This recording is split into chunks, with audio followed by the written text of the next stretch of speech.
Okay बच्चों, आज आपको बताते हैं न्यू चैप्टर पे यूनिट्स एंड डायमेंशन। तो इसमें देखते हैं कुछ फंडामेंटल क्वांटिटीज, फिर उसके बाद हम बात करेंगे ड्राइव्ड क्वांटिटीज में। तो सबसे पहले फंडामेंटल क्वांटिटीज में कुछ यूनिट्स हैं जिसको हम पढ़ेंगे।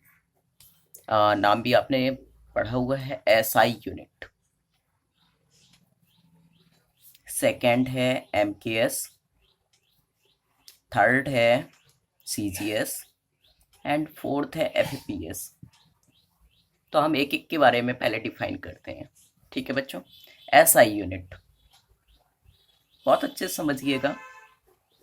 एसआई यूनिट में एस का मतलब हो गया सिस्टम, आई का मतलब हो गया यहाँ इंटरनेशनल।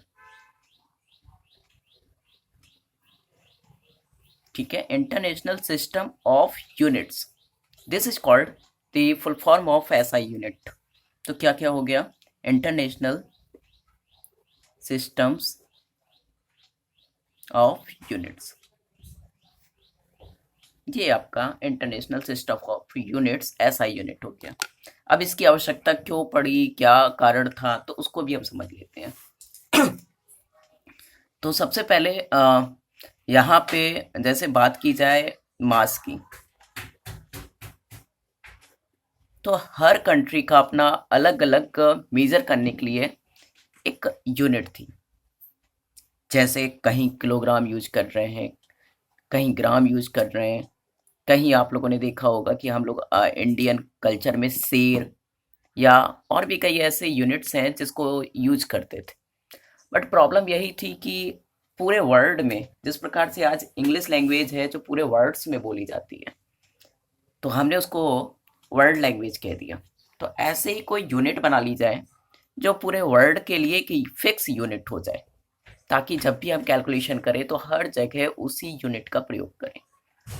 और इसीलिए हमने एक नया नाम दे दिया मास के लिए, किलोग्राम, कि आज से किलोग्राम ही इस इंटरनेशनल सिस्टम ऑफ यूनिट्स मास की जो है वो यूनिट हो जाएगी। यानी एसआई यूनिट जो हुई वो किलोग्राम हो गई।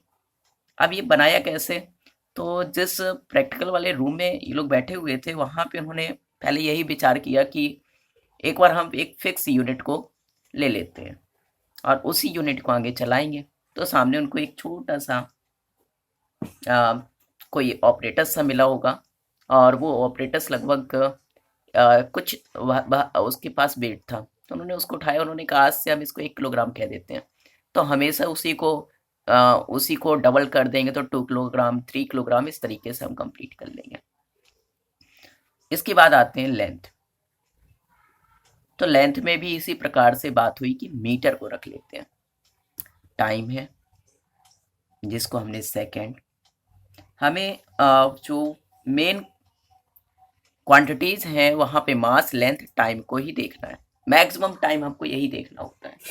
अब आगे देखेंगे और भी अच्छी क्वांटिटीज जिनका हम यूज करेंगे अभी। ठीक है बच्चों, अब यहाँ पे फंडामेंटल क्वांटिटीज की बात करें तो वो 7 है। ठीक है, वो 7 कौन कौन सी हैं, चलिए उसको पहले देख लेते हैं। तो सबसे पहले हम बात कर देते हैं क्वांटिटीज। क्वांटिटी के बाद उसकी एसआई यूनिट क्या होगी और उसको का सिंबल क्या होगा, जिस सिंबल से हम उसको रिप्रेजेंट करेंगे। तो क्वांटिटी में हमने रख दिया फर्स्ट मास। मास की यूनिट अभी अभी हमने देखी किलोग्राम। ठीक है, सिंबल में आप स्मॉल एम शो कर, यहाँ पे स्मॉल एम ना करके आप किलोग्राम यूज कर लीजिए, केजी, जैसा कि हम हमेशा करते हैं। तो इसको ऐसा ही यूनिट क्या लिख दिया इन्होंने, किलोग्राम, आप लोग जानते हैं इसको। सेकेंड यूनिट हमने ले ली लेंथ। लेंथ यानी मीटर, मीटर यानी एम। थर्ड हमने ले लिया टाइम। टाइम के लिए प्रॉब्लम आ रही थी कि अगर हम आवर को लेते हैं तो हम एक्चुअल टाइम नहीं क्लियर कर पाएंगे। जैसे अभी मान लीजिए अभी 9 o'clock है, थोड़ी देर बाद आप देखेंगे 10 मिनट बाद, तब भी आप कहेंगे कि 9 o'clock, फिर 10 मिनट बाद देखेंगे तब भी 9 o'clock। यानी आप एक पर्टिकुलर टाइम नहीं ले पा रहे हैं। तो टाइम के लिए हुआ कि ये चलिए मिनट में देखें तो मिनट में भी वही प्रॉब्लम है कि 1 मिनट के भी 60 सेकेंड है। तो बीच में हम फिक्स टाइम नहीं ले पाएंगे, इसलिए हमने कहा कि नहीं, टाइम के लिए सबसे अच्छी यूनिट है सेकेंड, तो हमने इसको ले लिया सेकेंड, तो सेकेंड यानी एस। इसके बाद आते हैं current, electric current. Electric current का एम्पियर याद रखेंगे आप सब। एम्पियर इसकी यूनिट होती है, इसको डिनोट कर देते हैं ए से, ए से डिनोट कर दिया जाएगा। 5 नंबर है टेम्परेचर।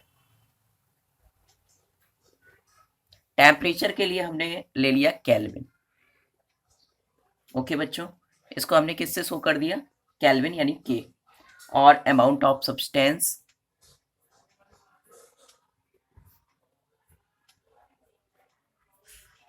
जिसको हमने नाम दिया मोल, इसको डिनोट कर सकते हैं MOL, MOL। ओके बच्चों, यहाँ पे सब स्मॉल लेटर लेके रख लिया करिएगा। आगे बात करते हैं ल्यूमिनस इंटेंसिटी।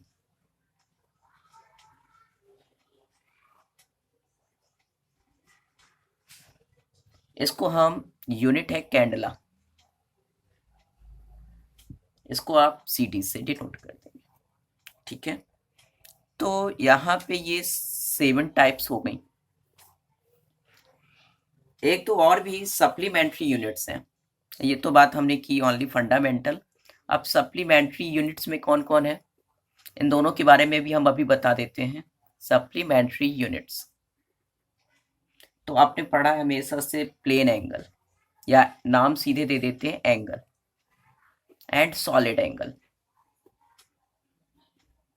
इसकी भी अलग अलग यूनिट है, एक को आप रेडियन कहेंगे, इसके बारे में आप अच्छे से जानते हैं, और इसको यहाँ पे शो कर सकते हैं आप RAD, रेडियन के लिए। सेकेंड है यहाँ पे स्टेरेडियन।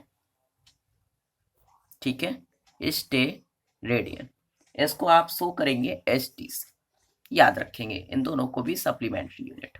प्लेन एंगल यानी जो 2D में हो, सॉलिड एंगल जो आपका 2D में ना हो के 3D में हो, इस तरीके से। तो इसके बीच जो एंगल बनेगा, this is called solid angle. इसको हम डिनोट करते हैं ओमेगा। ठीक है, जैसे हम इस प्रकार से लें अपने हाथ को, तो यहाँ पे ये तो हो गया प्लेन एंगल, एक और एंगल बन रहा है जो इन 3D फॉर्म में है। अब यहाँ पे एरिया की बात की जाए, जैसे उसमें हम आप लेते थे आर्क, तो आर्क ये हो गया, बट अब इसमें बात करें तो 1 2 1 2 एंड 3, यानी 3 आर्क है, यानी पूरा एक एरिया इस तरीके से कंप्लीट हो जाएगा। तो ये जो बीच में जो एंगल बनेगा, this is called solid angle. Okay बच्चों।